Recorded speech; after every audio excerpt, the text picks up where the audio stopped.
Thank you, Evan. So I welcome everybody to this webinar. I'm excited. I'm Dr. Eric White in San Diego, California. I've been blessed with a great practice, and I want to share a lot of what I've done in my practice on how and why I use videos to grow my practice, along with a lot of other things. So sit back and enjoy this. Please, if you have any questions, you can ask them now or even email me at Eric White Eric White OD@gmail.com, or my cell phone number 619-742-4720. Feel free to call or text me. But welcome.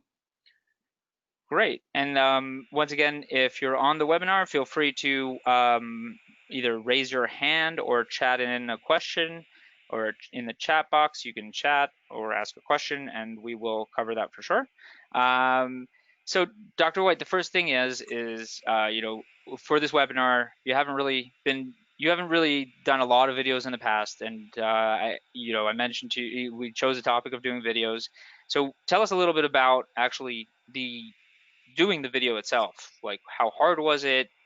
What was the preparation that you needed? How did you do it? That kind of stuff. Yes, absolutely. It's interesting. I've always wanted to do videos, but I've always thought, oh, I don't want to spend the time and money hiring a videographer to come in to the practice and figure out a time and all that.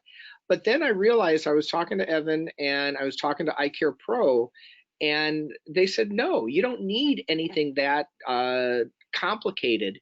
Nowadays, our cell phones, I have an iPhone, iPhone 10, I guess it is, and the cameras and the video capabilities are so much better than they used to be, that all I did is I decided to have a couple topics, very simplistic.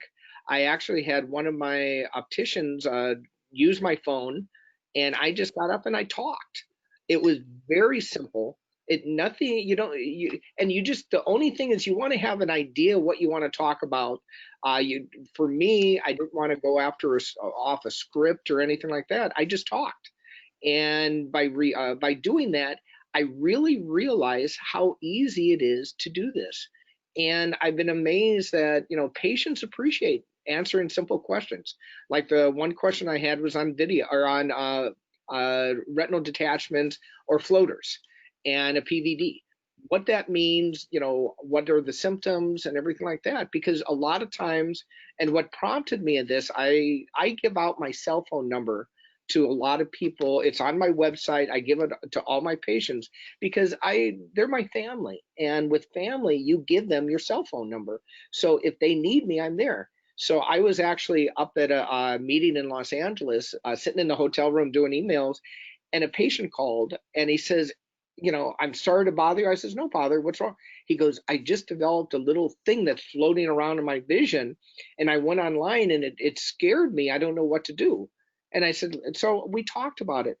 And I was able to determine that it was just a little floater. We talked about that. I'm in San Diego. He was actually in Chicago. And I said, if it gets worse or anything like that, when you get back into town, call me. If not, you can take care of it there. But putting him at ease, it just took a load off him. And this is why we want to be able to do these real simple videos to be able to answer the questions that our patients have.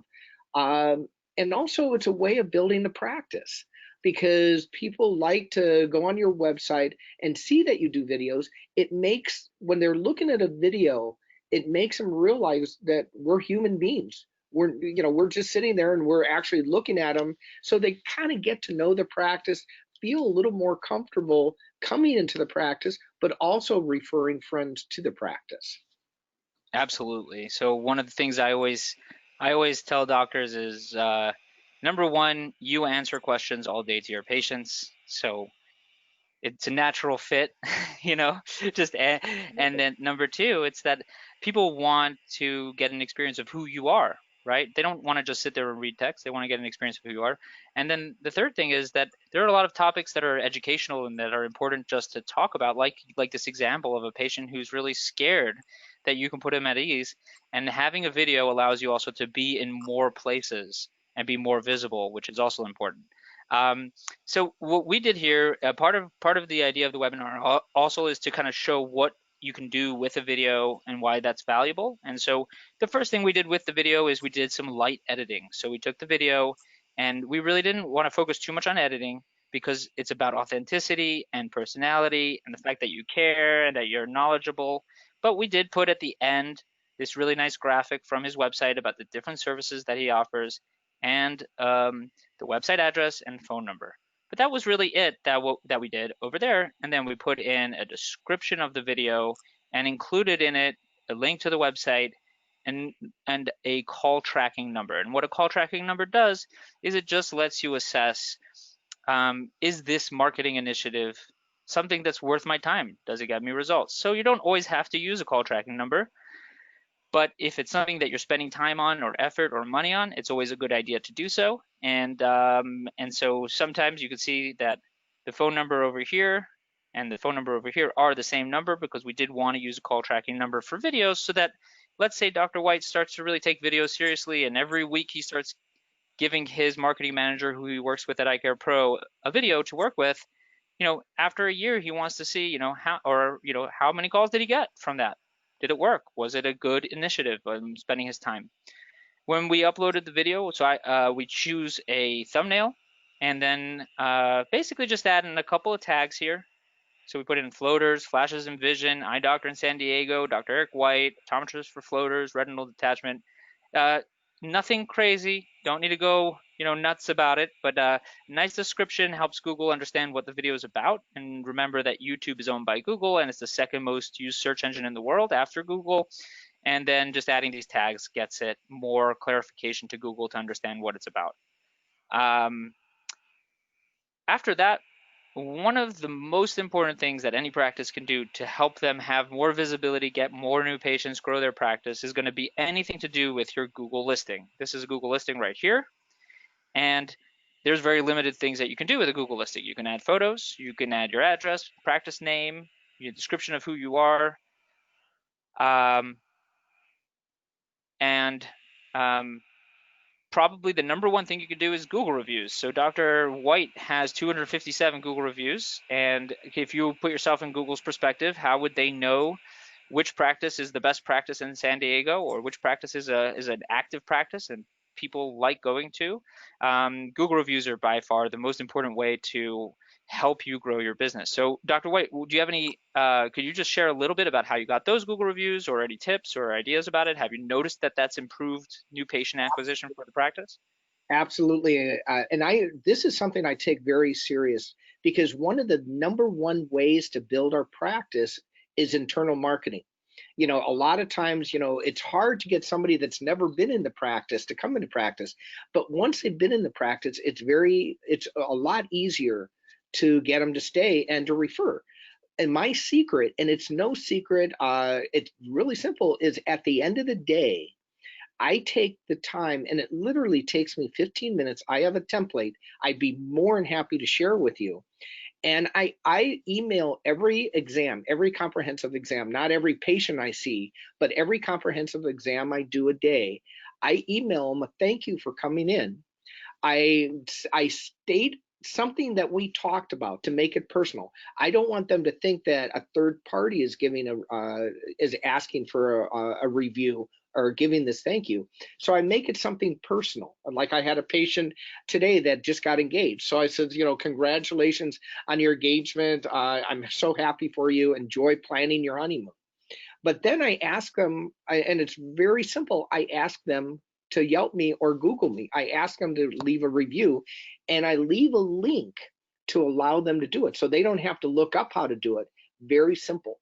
One of the things that this is, what I have really gotten from this, one, if somebody is upset with the office, it happens. This is real world. If they're upset and you ask them for a review, before a lot of times, because I'm asking, they will contact me and said, well, I'm not really happy, for whatever reason. I pick up the phone, if they email me, or I'll take their call, and we talk about it, what I did wrong, what the staff did wrong, and we correct it. Because if you don't do that, when you send them a recall in a year, that's when they realize, hey, I can't remember why, but I don't want to go back to him. This way I win them over. Most of the time, I don't have to worry about that, thank God. But then I ask them to review me. So what are they doing is they literally review what is going on, I ask them to review a lot. Most of the time they give me a great review and then it gets posted. But one of the things that I have found out that has actually happened from that is they literally keep because on the email, on my name, I give them my personal cell phone number. So what they're able to do is in the future, if they need to get a hold of me, they'll look it up and my cell phone's right there and they'll call me or they'll email me. So it's a great practice builder. It literally takes about 15 minutes to do this. But by doing this, I can't tell you how positive a response it is. And you can see I've gotten some great reviews. Granted, this is a real world. So, I do have a couple not so good, but luckily the major majority of them are 5-star reviews. And again, it is a simple thing. I take the time to do this because you're going to be amazed how much this is going to help your practice and build your practice. And it's amazing. I mean, I thank you for sharing that because I think that's really a great idea. But one of the amazing things about getting a lot of reviews is that it minimizes the impact of a negative review. So inevitably, there's going to be one person over your career that's not happy that leaves a bad review. But if you have 257, that is going to have zero impact. If you have 5, that will be the the Exactly. worst thing ever, right? Exactly. Um, And so it's interesting because this is the only negative about this. The bad review I have, we've actually found out there was another. It wasn't my office. He actually lives out of the state and he never actually came to my practice. But once it's there, it's hard to take down. But like Evan was just saying, because there's so many positive, that outweighs it. And it's interesting if you have all only positive, that actually can work a little bit in reverse because they're like, okay, realistically, nobody is ever mad at you or unhappy. In the real world, somebody's going to be unhappy. So having a lot of positive with a negative has been actually a positive for me. fantastic. So as we mentioned a second ago, one of the most important things is anything you do on your Google listing is going to help your practice be seen more often. And so once the video was added to YouTube, we took the video and we added it also to the Google listing as a post. The post stays for 1 week. And so we just did a little description here, and then there's a button to book or a link to the website or a phone number. And very simple, the video can only be 100 megabytes, so you can't put up a bigger video on a Google post. You could put an image also in its place. It doesn't make so much of a difference. But just another thing that you can do with the video which doesn't take a lot more time or effort and helps increase the visibility. Now, when we say increase the visibility, it's important to kind of share what kind of visibility we're talking about. Well, this is the back end of Dr. White's Google My Business listing. You can see here's the post that we just put. And over the last 28 days, you've had 9.8 thousand views, 2.8 thousand from searches, and 7,000 from people who found you on maps. And as an example also here, you'll see that his pictures that he's put up have been seen thousands of times. And so those numbers are huge. Having 10,000 people seeing your practice every month, they're going to be probably, that's the billboard of the internet for your practice. I was going to keep this to the end, but I think that a great way of demonstrating that is I use this tool called brightlocal.com local search results checker. And what that lets you do is pretend you're in a specific location. So I search for optometrist in San Diego from the Dr. White zip code, and then it shows you what people will see. So they'll see some ads at the top, and then most of the decisions are made with these 3 practices that are called a local listing.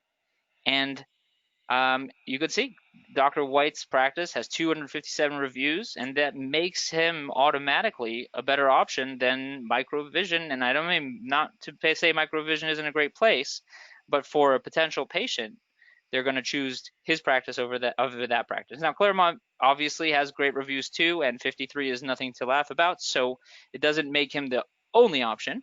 But oftentimes, when you show up and you have great reviews, that's going to be enough for a person to just say, I don't even need to go to the website. I'm just going to call and make an appointment already from there. And so that's really important. You can see here that Yelp only comes in afterwards, and we'll talk about that in a second. So we've added it to his Google listing. We've shown that pictures are seen a lot, that his Google listing is seen a lot. In iCare Pro, when we work with the practice, we have these reports that show all kinds of data, but we also pull data from Google. So this is for last month. And in last month, his Google listing was found in what's called a discovery search. So people who are not looking for his name, the practice name, his other doctor's name, the address, but they're looking for things like eye doctor near me or optometrist in San Diego, or I have floaters, what should I do? And that's 5,000, almost 5,100 people who found him, who saw his Google listing when looking for those kinds of terms. So that's a huge amount of people who are going to see, and these are all potential new patients. When someone's a direct, then that's somebody who'd be looking for the practice name or the doctor's name, and that's probably not a new patient. But the vast majority of people who are finding, in his case, 67.9%, we're seeing his Google listing by not looking for him, and therefore they're all potential new patients. And you can see here that a lot of people will just call straight from the Google listing. They won't even go to the website. Another thing is that whenever we're talking about Google listings and Google and adding your videos to the website, and the point of all this, right? So one of the points is patient education and just really engaging your patients so that you increase their retention of that patient and all that kind of stuff. But another part of it is that you want to be found more often.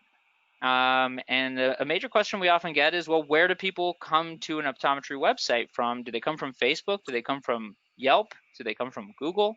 In California, where Yelp is probably the most popular, Dr. White's website had 8 total people who came in October and 452 who came from Google search, 81 from paid ads. But you can also see here is that paid ads, people spend a lot less time, 38 seconds. Google search, a minute and a half. And so, Google search, Google organic search, people looking for things, topics, eye exam, eye doctor, but also specific topics like a diabetic eye exam or I scratched my eye, what should I do? Are a way to get patients through the door and to find you. And here is just some of the pages that are generating people to be found to come to the website. And you can see here that should you be worried about eye floaters, had 14 people who found his practice this month. And then a scleral lens page that he had 21 people who came from Google search across the month. Now, so that's, each month having 21 people who are finding you on a specific topic is a great practice builder over time.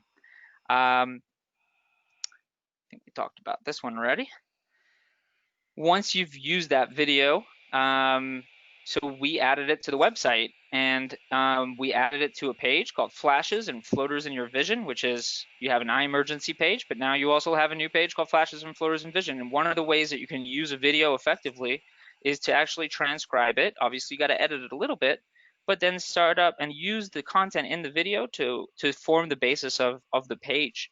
And here, Dr. White actually puts his cell phone and In fact, I just allow. wanted to point that out. I'm sorry to interrupt, but I really feel that's important because a lot of times, if a patient goes to your website and has a problem, if you see this is right in the beginning where they know they can get a hold of me.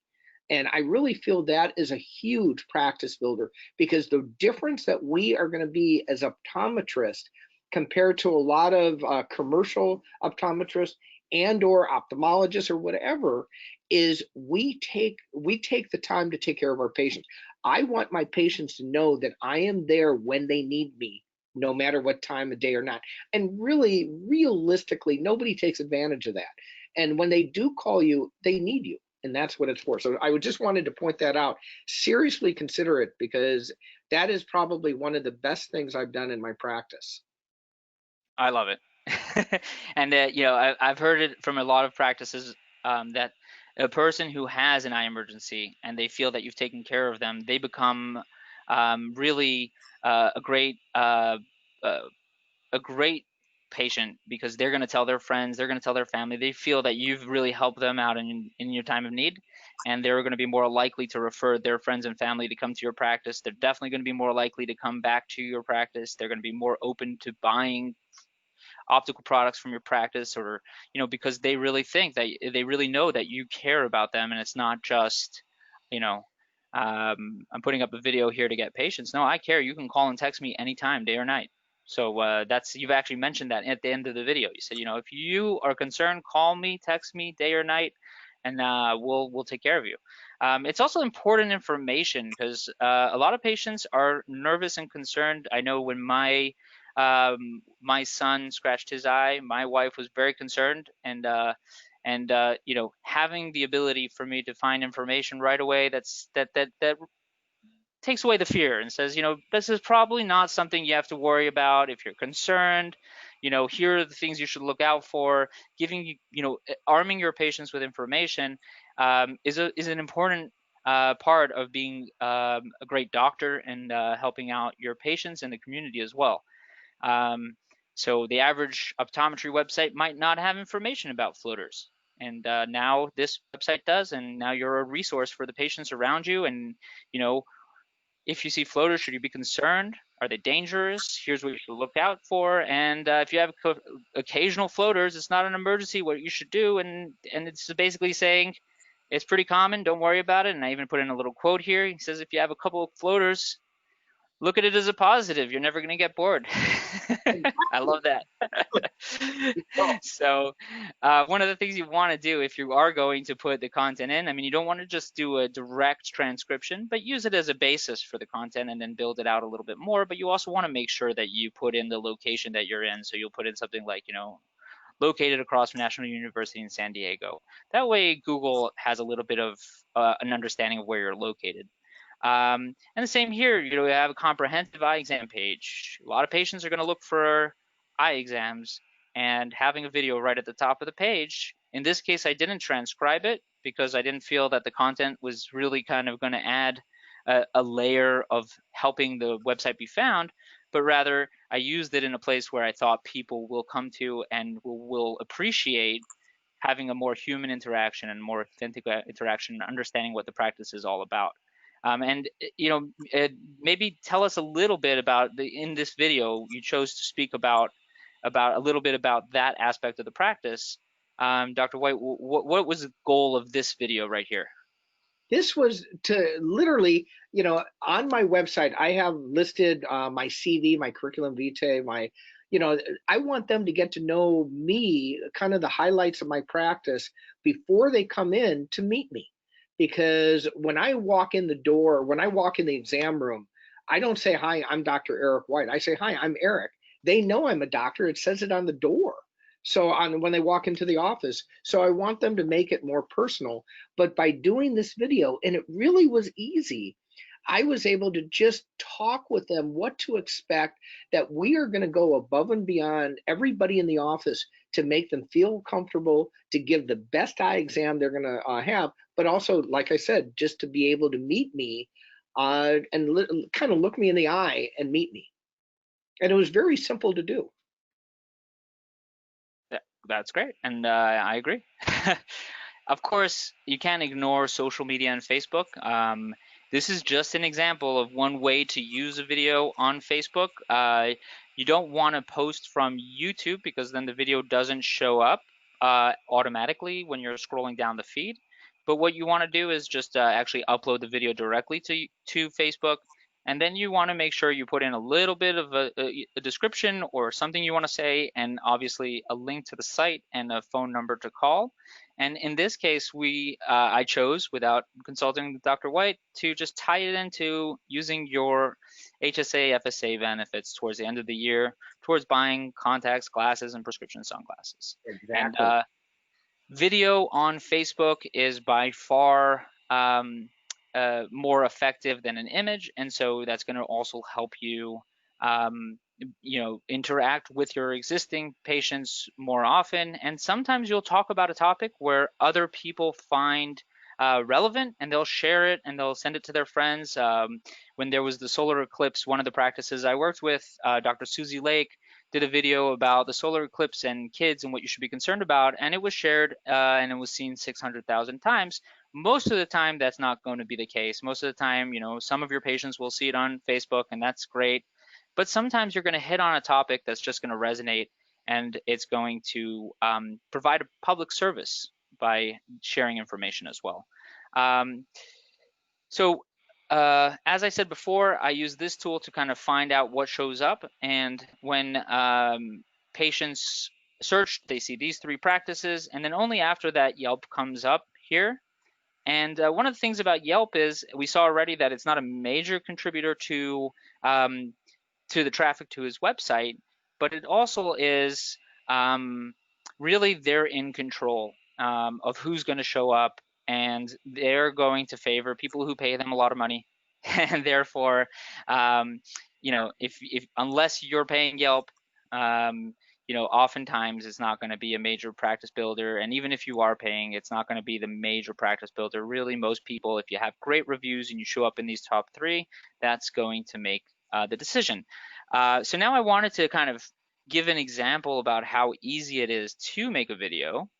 And I'm going to invite Dr. White to share a video. And let me end my screen share for a second. Dr. White, can you turn on your video? Yes, I can. There I am.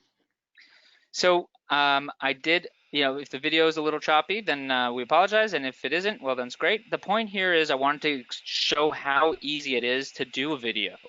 And so I asked Dr. White, I said, do you mind, would you prefer that I give you topics prior, or do you want Yeah, me to just off the cuff shoot you a question and see how you do? yeah, that's the most fun. All right, so I want to ask a question. Let's see. All right, Dr. White, why did you why did you decide to become an optometrist? Why? This is actually a fun question. The reason I became an optometrist is because when I was in 3rd grade, this is an honest answer. When I was in 3rd grade, my dad was a school teacher, my mom was a stay-at-home mom. They sat me down in the family room and said, okay, it is time you decide what to be in life. So your mother and I were talking, and we've decided you're going to be a lawyer or a doctor. Which one do you want to be? And I looked at him and I'm like, Dad, I have no idea. He goes, well, your mom and I have decided you have horrible handwriting. And I'm like, and I don't like to read a lot. And he goes, then why don't you be a doctor? And I said, okay. And from that day on, everything was focused on that. And then when I was in high school or junior high school, I dissected the infamous cow's eye, and it fascinated me. And so from that time on, I decided I wanted to be an eye doctor. When I was at UCSD undergraduate, I actually, one of the best things I did is I went and visited a lot of eye doctors' office, a lot of doctors in general. And that's when I determined that the best thing I could be is an optometrist. Because if you think of it, what do we do all day long? We help people live their lives better. We help them see the greatest sense that we have. And also, what I love about it, if I see something I really don't like, I don't have to deal with it. I refer to somebody else. So it's always positive. And that's why I think I'm always in a great mood. That's why I'm an optometrist today. I There. think that if you were to go to a doctor's bio and you were to interact with that video, which was off the cuff, no preparation, sitting in front of a screen and just talking about that, that's authentic, that's genuine, that's really kind of that's the doctor you want to go visit. And so think about it from that perspective. Look how easy it was for him to do so.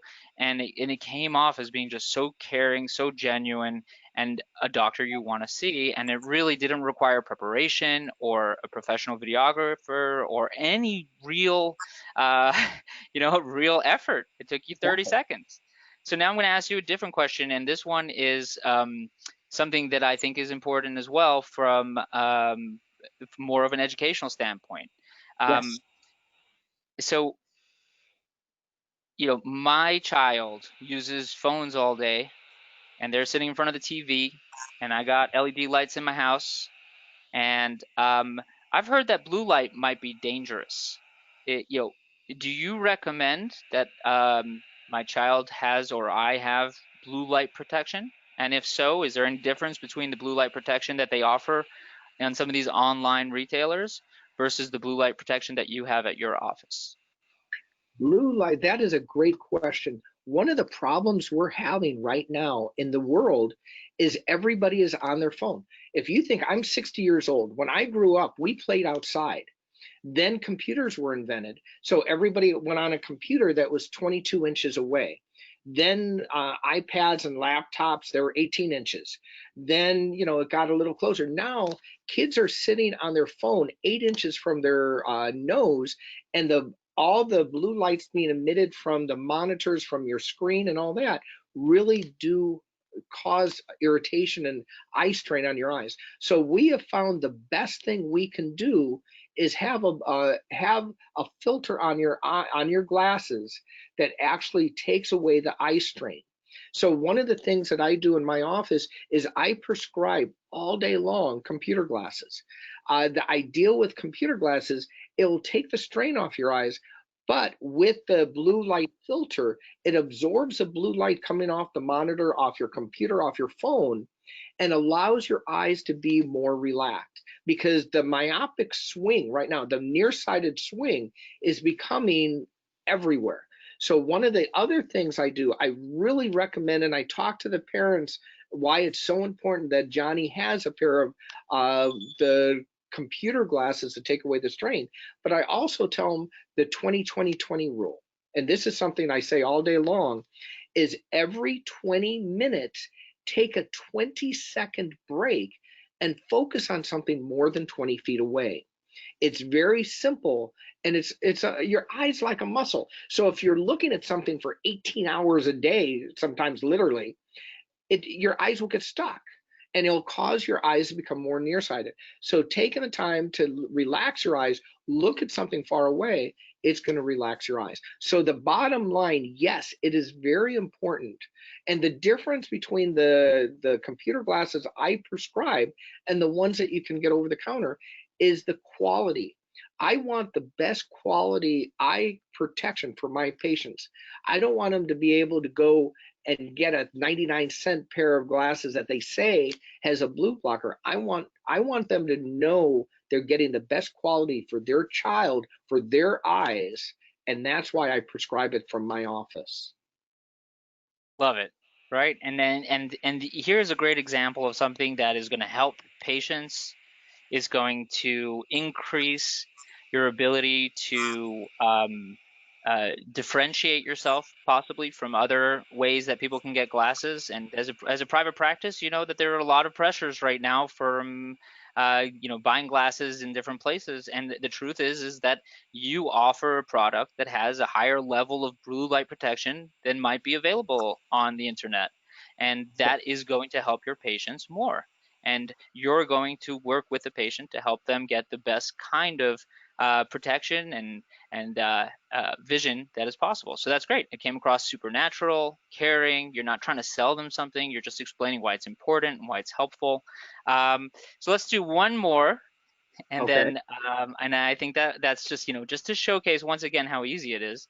And Yes. also, one of the things before you ask the question, one of the things I'm hoping people get out of what we're doing is how simple it is. All you're doing is I'm looking at the camera on my Mac and talking to it. You don't have to have a script. You don't want to overthink what you're saying. You want to come across naturally. We're doctors. We know this stuff.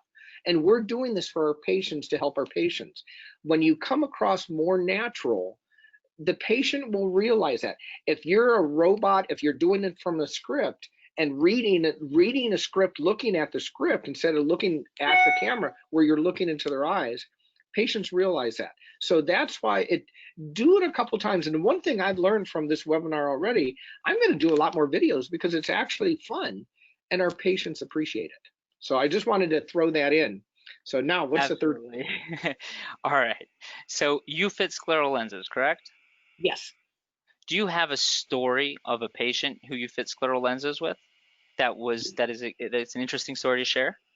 Actually, in fact, it's so funny that you're asking that because I had a patient and he was just in, what is today? Wednesday, yesterday, for a follow-up. This guy lives in Brazil and he was referred to me by a doctor in Mexico that gave up. And he said, there's a doctor in San Diego that I know will be able to help you. So he comes up once every other year vacationing to get a pair of scleral lenses.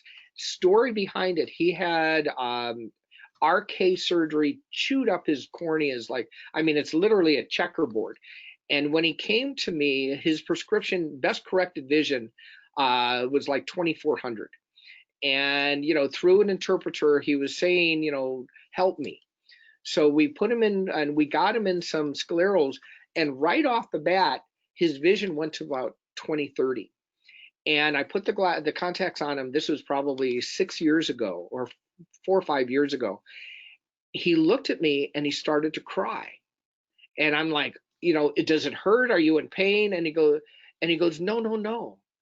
I'm going to be able to see my grandchildren for the first time in their lives. And that taking that 1 second made me realize why we do what we do. And scleral lenses, the specialty lenses, have really changed a lot of people that have had their corneas chewed up for a lot of different reasons, scars and all that. We're able to help them see better. And it's such a simple things that we take for granted. But on with this gentleman, it literally changed his life. And now, he comes in and actually interesting, best corrected vision is 20/20 in the right eye, 20/25 in the left eye. It's changed his life. And he comes in. He came in a few weeks ago. We ordered the contacts, came in, and all that. But it's like we're best of friends. He came in, gave me a big hug. That's what specialty contacts do for He had us. Bell's palsy on one of his eyes. Pardon? I'm sorry. Pardon?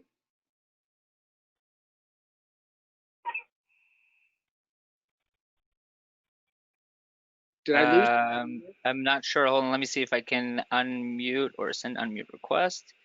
Because You can also I don't know if type you the were question asking if it's helpful. about Bell's. I had Bell's palsy on my right side years ago, and that's actually, in fact, a quick story about that. Bell's palsy. My favorite story with that, I won the AO first ever AOA Young Optometrist of the Year. The year after that, I was gone 48 out of 52 weekends flying around the country about that award. And I came down with Bell's palsy. From the neurologist said somebody on the plane had chicken pox, and stress or whatever. I got Bell's palsy. I'm okay with it. It's me. I still have a little droop, you can tell, but I was walking through an airport about 3 or 4 months later and it was still there. And a woman stopped me and started to cry. And I'm like, no, no, no, I didn't stroke. I'm okay. She goes, no, please talk to me. And I explained all that. And she says, my husband had that. And we're afraid to go to the doctor that they're going to tell him that he's going to die. And it's like, no. So just taking the time, God gives us different things that we have to deal with. I've accepted this and I've been able to help a lot of people from that. So taking that personal, what I'm dealing with, helping others. So Bell's palsy is another great example of making it a personal statement that I'll have children come in and like, what's wrong with your eye? And I explain it to them. Their mom, oh no, don't talk. And I says, no, they need to learn and it's okay. So I think there are quite a few takeaways from this. One is that it's much easier than one might imagine to do video. Two is that it's really an important thing to do just from a communication standpoint, from really connecting with your patients, from doing things that are, but it also allows you to communicate more things with more people in more places. And the last thing is that optometrists nowadays just have so many options to help people, whether it's scleral lenses, whether it's myopia management, whether it's dry eye, whether it's blue light protection, whether it's uh, talking about AMD prevention. There's a lot that you can do, and video is a great way to make sure that it can. Audio is coming out a little choppy, so I'm going to close mine that just in yeah, case. Okay. That might be what's doing it there. yeah. Oh. So so it's much easier than you might think. It's an effective way of communication, and it's really helpful for people and for your patients, and it's a great practice builder. So thank you so much, Dr. White, for coming on to this webinar. Oh, This webinar, yeah, this webinar will be available on our website, and we'll send it out by email probably next week at some point. And feel free to share it with friends and whoever you think might find value. And there are other great webinars on our site as well. And the one thing I want to just conclude what Evan was saying, hopefully the biggest thing, the takeaway that I wanted you to take out of this webinar is one, ask your patients to review you, because it's a great practice builder. But also the videos, and this is something that I'm going to do more, because now I realize how easy it is to do videos. You don't have to have a videography. You can look at your camera and take a picture and tape it. You can have your staff holding your phone up and videotape like I did. It's really simple, and it really is a great way to build your practice, because the more information you go out and put out there, the more people are going to be able to view it, and they're going to want to come in and be your patients. And that's what we're trying to do, is build our practice. So thank you all for taking the time out of your busy schedules to listen to this webinar. Thank you very much, Dr. White, for joining us. I'm Evan Engel from iCare Pro. If you have any questions, you can email me at evan@icarepro.net, or you can reach Dr. White at, what was your email again, Doctor? Eric White, OD, ERICWHITE, Oscar David, OD @gmail.com. Real simple. And we're both happy to answer any questions that you might have. And thanks for your time. And thank you, Dr. White. All right. Take care. Thank you. Bye-bye.